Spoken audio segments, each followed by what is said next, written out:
Hello বন্ধুরা, Bengali food লাভারে তোমাদের স্বাগত।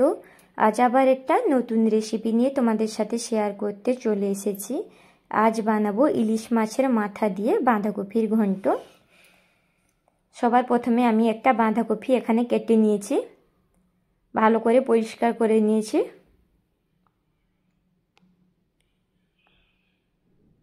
এবার এটাকে একটু লবণ হলুদ দিয়ে সেদ্ধ করে নিব।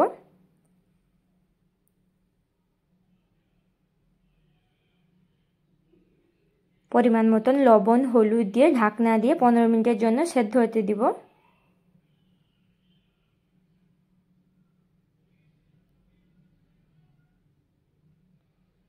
পনেরো মিনিট পর ঢাকনা খুলে দেখে নিব ঠিকঠাক সেদ্ধ হয়েছে কিনা। ঠিকঠাক সেদ্ধ হয়নি, আরও 5 মিনিট এটাকে সেদ্ধ করতে হবে। আবার 5 মিনিটের জন্য ঢাকনা দিয়ে সেদ্ধ করে নিব।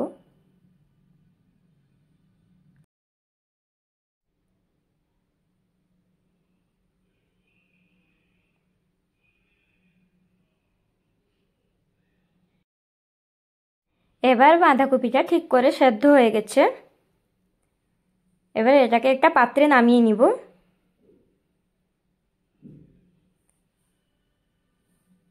এদিকে একটা ইলিশ মাছের মাথা নিয়ে নিয়েছি, তাতে লবণ হলুদ মাখিয়ে নিব।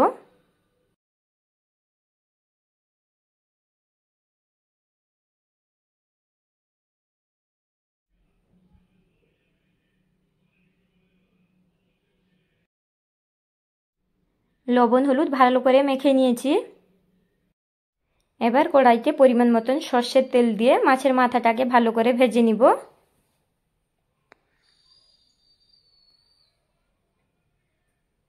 এক পাশে ভাজা হয়ে গেলে অন্য পাশে উল্টে পাল্টে ভেজে নিব। এবার মাছের মাথাটা ভাজা হয়ে গেছে, তুলে নিব এটাকে।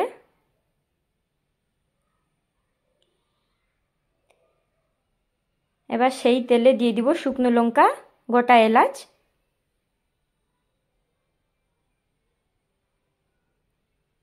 এবার শুকনো লঙ্কা এলাচটা হয়ে গেলে দিয়ে দিব একটা বড় সাইজের পেঁয়াজ কুচি। পেঁয়াজটাকে হালকাভাবে লাল লাল করে ভেজে নিব। এবার পেঁয়াজ ভাজা হয়ে গেছে, দিয়ে দিব আদা রসুন বাটা।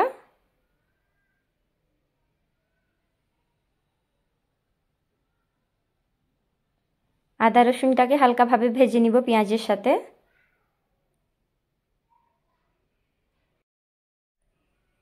এবার দিয়ে দিব শুকনো লঙ্কা বাটা। এবার মশলাটাকে হালকাভাবে কষিয়ে নিব। কষানো হয়ে গেছে, দিয়ে দিব মাছের মাথা।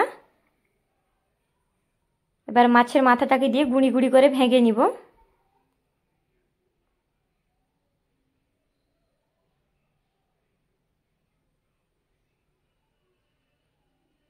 মাছের মাথাটাকে মশলার সাথে ভালো করে ভাজবো।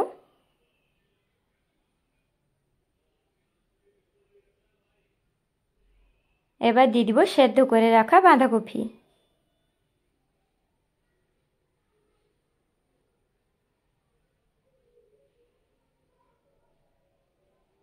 এবার মশলার সাথে বাঁধাকপিটাকে 5-7 মিনিটের জন্য কষিয়ে নিব।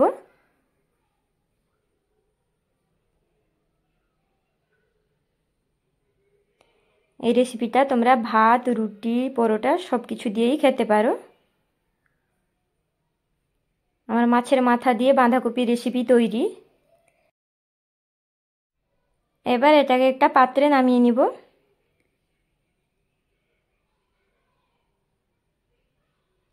আজকের রেসিপিটা কেমন লাগলো? ভালো লাগলে লাইক করবে, শেয়ার করবে, সাবস্ক্রাইব করে পাশে থাকবে। দেখা হচ্ছে পরের কোনো রেসিপি নিয়ে।